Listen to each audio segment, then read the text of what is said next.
लक्ष द्यायचंय. आपण आज सामान्य विज्ञानामध्ये 8वा धडा बघतोय, आपली अस्थि संस्था आणि त्वचा. तर मी तुम्हाला अस्थि संस्थेचा अर्थ समजून सांगितलं बघा. अस्थि संस्था म्हणजे अस्थि म्हणजे हाडे आणि संस्था म्हणजे संघ, हाडांचा संघ, टीम. जशी एखादी क्रिकेट टीम कशी मिळून काम करते है की नाही, क्रिकेट टीम, कबड्डीची टीम, संघ, आपण मराठीत त्याला संघ म्हणतो. तर अस्थि हाडे आणि संस्था हाडांचा संघ, अस्थि संस्था. आपल्या शरीरामध्ये वेगवेगळ्या संस्था आहेत, एक एक आपण संस्थेविषयी माहिती घेऊया. आधी आपल्याला अस्थि संस्थेची माहिती घ्यायची, नंतर आपल्याला हे जे शरीरामधला जो अंतर्भाग आहे, त्वचेच्या आपल्या कातडीच्या त्वचेच्या आतमधले जे अंतर्भाग आहेत ते सगळे दाखवलेले आहेत. पोस्टमार्टम केल्यानंतर असे भाग दिसतात. वरवरून आपल्याला हे भाग दिसत नाही, पण आपल्या शरीरामध्ये असे भाग असतात. तर या संस्थेविषयी आपण आपल्याला माहिती घ्यायची. याच्या 2-3 संस्था आहेत. आपल्या शरीरामध्ये कोणकोणत्या संस्था आहेत या सर्व संस्थांविषयी आपण माहिती बघणार आहेत. पण पहिल्यांदा आपल्याला मानवी अस्थि संस्थेविषयी माहिती घ्यायची आहे. तर आपल्या विज्ञान केंद्रामध्ये हा सांगाडा आहे. तर तुम्ही सांगाडा घेऊन आलेले आहे तुम्हाला दाखवण्यासाठी. बघा, मी तुम्हाला थोड्या वेळा आधी सांगितलं की आपल्या माणसाच्या शरीरामध्ये, प्रौढ माणसाच्या शरीरामध्ये किती हाडं असतात? 270. Very good. जेव्हा माणूस प्रौढ होतो म्हणजे तो त्याचं शरीर बळकट बनतं 18 वर्षाच्या पुढे, जेव्हा तो कणखर बनतो तेव्हा त्याच्या शरीरामध्ये 206 हाडे असतात. आणि जेव्हा तो जन्माला आलेला असतो, जेव्हा जन्माला आलेलं बाळ असतं तेव्हा किती हाडे असतात शरीरामध्ये? 206.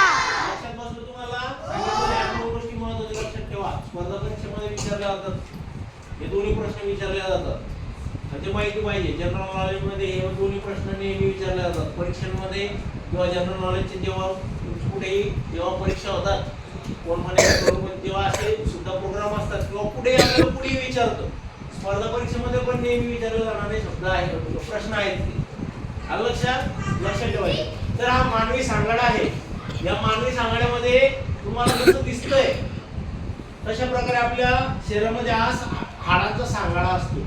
हे जोडलेले नाहीये. जोडलेले म्हणजे जर याला फक्त याच्यामध्ये कार्टिलेज असतं. काय असतं? कार्टिलेज म्हणजे गादी असते त्वचेची आणि कॅल्शियमची गादी असते प्रत्येक हाडांच्या मध्यभागी. सांधा म्हणतात त्याला, सांधा आहे. तर आपण याला ताराच्या साहाय्याने जोडलेला आहे या सांगाडा बनवण्यासाठी. आपल्या शरीराची रचना असते त्वचा एकमेकाला धरून असतात हे सगळे अवयव आणि हाडं. टेंडॉन्स नाही, तंतूच्या साहाय्याने हे सगळे एकमेकाला धरून असतात. हाडं, मांस सगळं. आलं लक्षात? तर आपण या मानवी सांगाड्याचा अभ्यास करूया. सुरुवात आपण कवटीपासून करणार आहे.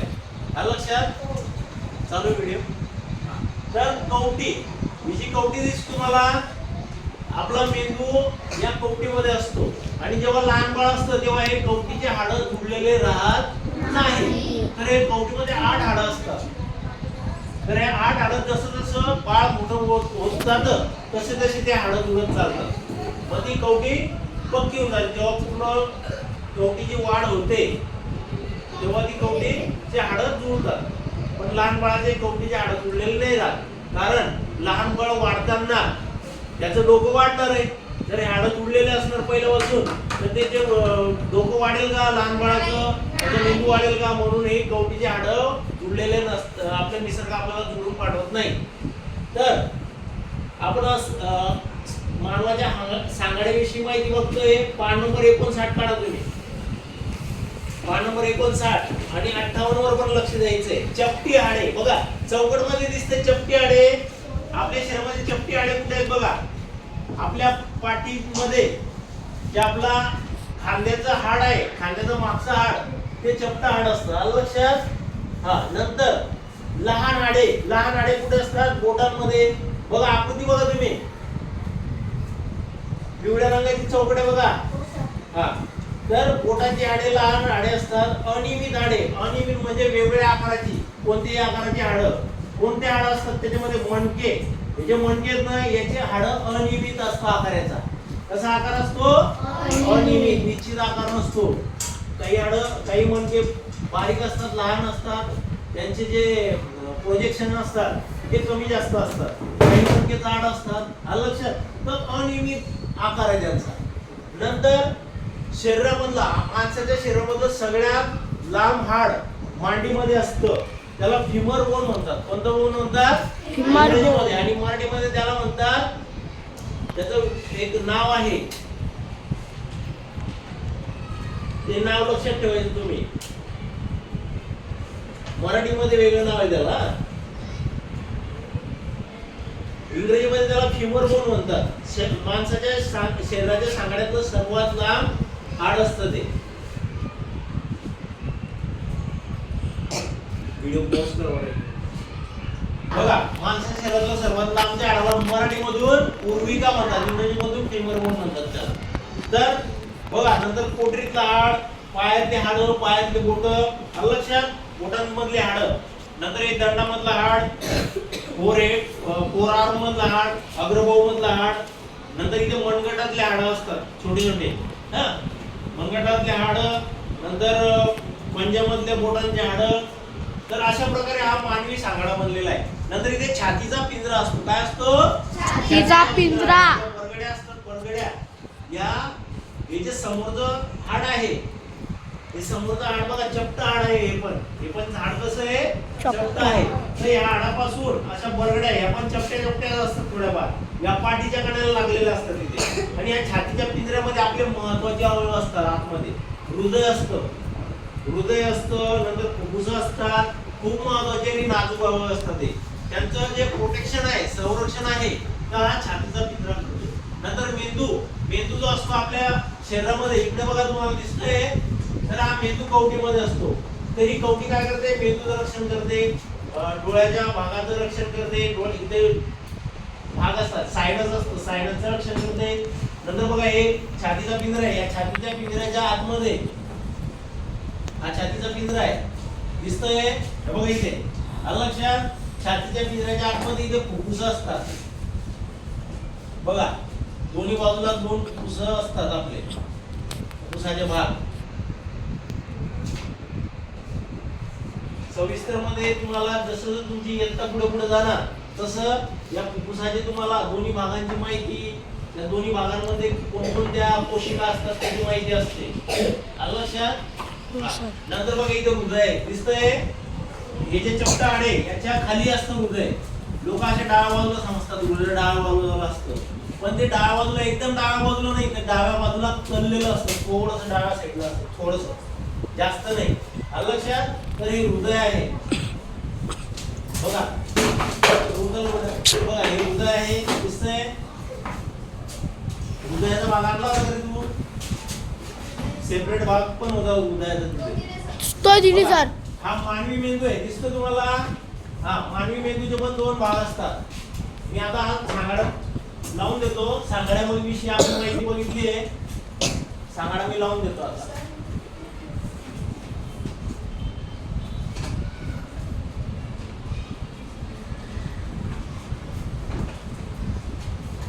बघा, सांगाड्याविषयी आपण माहिती बघितली. आता हा जो शरीरातला आतला भाग आहे, त्वचेच्या आतमधला, पिंजऱ्याच्या, छातीच्या पिंजऱ्याच्या आतमधला, हे फुफ्फुस सांगितले तुम्हाला, लक्षात आले?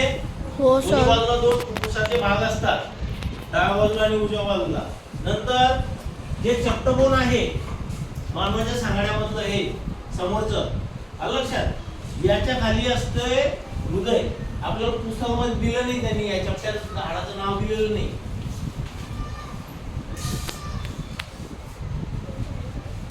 याला असं काहीतरी, त्याचं नाव मी तुम्हाला शोधून सांगतो. त्याला काहीतरी असं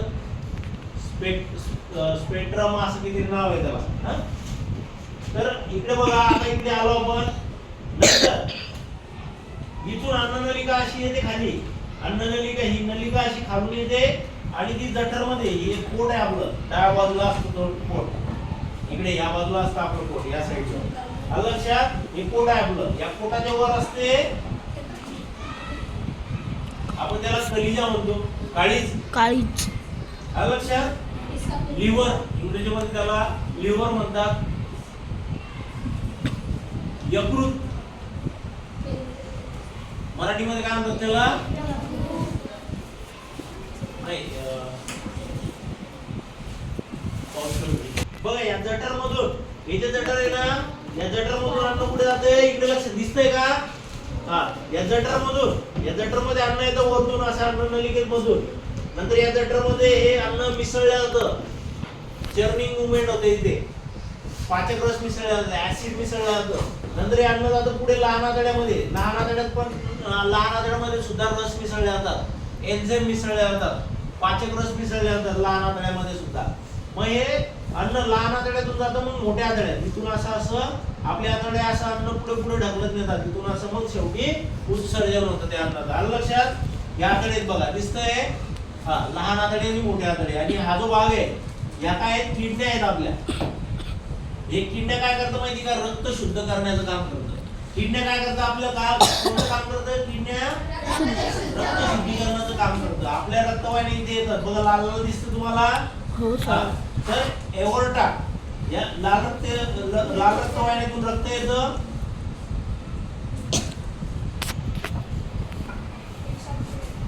आणि याचे धमने आहेत, निळसर रंगाच्या धमने आहेत. आलं लक्षात? तर हे रक्तवाहिन्या रक्त घेऊन जातात. मग रक्त शुद्ध फिल्टर करायचं काम, फिल्टर या आपल्या शरीरातला फिल्टर प्लांट आहे किडनी मध्ये. आलं लक्षात? रक्त शुद्धीकरणाचा. आणि हृदय काय आहे? हृदय काय करतं? मोटर काय काम करते? पाणी आलं की नळाला आपण मोटर चालू करतो ना, मोटर काय करते? पाणी घेते आणि आपल्या टाक्यांमध्ये पाठवते की नाही? तसं हृदय काय करतं? रक्ताचं काय करतं? पंपिंग करतं. रक्त आपल्या हृदयात येतं आणि त्याला दाब देतं आणि रक्त मग आपल्या शरीराच्या वेगवेगळ्या भागात जातं. मेंदूमध्ये, पायामध्ये, हाताच्या सगळ्या कानेकोपऱ्यात रक्त पोहोचवण्याचं काम हृदय करतं. ही मोटर आहे आपल्या शरीराची. काय आहे? मोटर. मग खरोखर मोटर नाही म्हणायचं, ते मोटर सारखं काम करतं, ते पंपिंग. त्याचे स्नायू आकुंचन पावतात, प्रसरण पावतात आणि ते काय करतं? रक्त फिरवण्याचं काम करतं शरीरामध्ये. आलं लक्षात? तर अशा प्रकारे मेंदू काय काम करतो? आपले शरीर चालवण्याचं काम करतो, सांभाळण्याचं काम करतो, सगळ्या गोष्टी मेंटेन करायचं काम, सांभाळणे, व्यवस्थापन करणे, व्यवस्थापन करतो. तो प्रत्येक शरीराच्या प्रत्येक भागाचं व्यवस्थापन करतो. आपल्या शरीरातल्या ज्या काही क्रिया होतात त्याच्यावर नियंत्रण कोणाचं असतं? मेंदूचं आणि मज्जा संस्थेचं. कोणाचं? मज्जा संस्था. ही आहे मज्जा संस्था आपली. मज्जा संस्था कोणती आहे? तर या पाठीच्या कण्याच्या आतमध्ये वायरिंग, आपल्या फिडिंग मध्ये कशा वायरिंग असतात, या पट्टीच्या आतमध्ये वायरिंग आहे की नाही?